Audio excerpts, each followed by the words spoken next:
The biggest call of my first 2 months with the Hamby Police Department came an hour after my shift ended. It wasn't surprising. Maybe a little annoying, but a detective is always on call.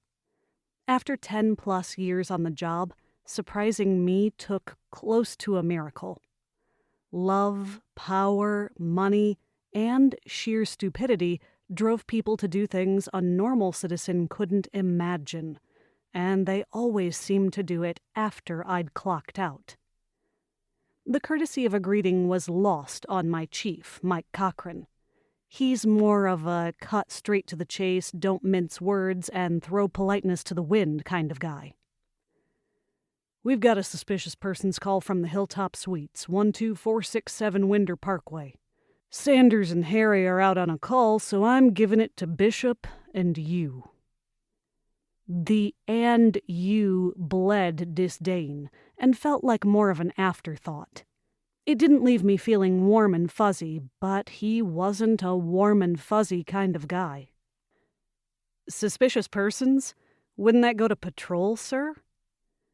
He cursed under his breath. "Just get your ass there, Ryder." My ass had just plopped onto the couch for a Netflix binge. But duty called, and I'd made a vow to answer that call, whether it was something I should handle or not. "I'll be there in 15. Make it 10. I said, "On my way," instead of "bite me," which was exactly what I was thinking. Before hanging up, he gave me a stern warning. "Let Bishop handle this." "Yes, sir," I mumbled into a disconnected line. "Oh, and bite me." I tossed my cell onto my couch and took a deep breath to calm myself. The chief had a way of bringing out the worst in me, and I'd barely spent more than an hour with him since day one, and that included my interview. Cochran and I hadn't developed a good chief-detective relationship, and given his obvious dislike for women in uniform, and probably women in general, I doubted we ever would. I could respect a boss with attitude, but not when that attitude was aimed primarily at me. Adrenaline soared through my veins as my feet hit the floor. My body kicked into cop mode every time I was called to a scene. I slipped back into my Kevlar vest and work boots, secured my weapon to its waist clip, then threw on my black leather jacket.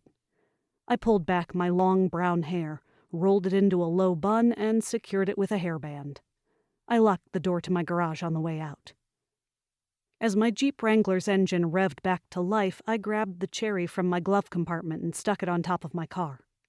The red sweeps of light inside my garage made it feel like I'd stepped back in time to my dance bar days at Excalibur in Chicago.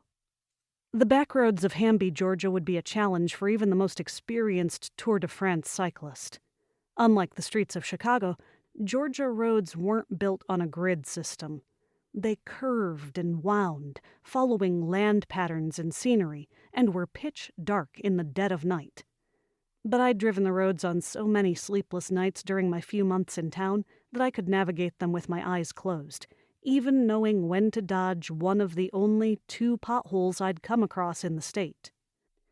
The roads were the first thing I noticed when I moved to Georgia.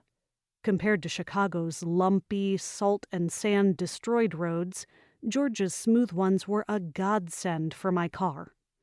Georgia's infrastructure may need work, but I counted the reduced wear and tear on my vehicle as a win for my major life change. Flashing blue, red, and white lights lit up the sky blocks before I arrived at the hotel. I made it there in just over 11 minutes, and it would have been sooner had I not hit 2 lights on the way.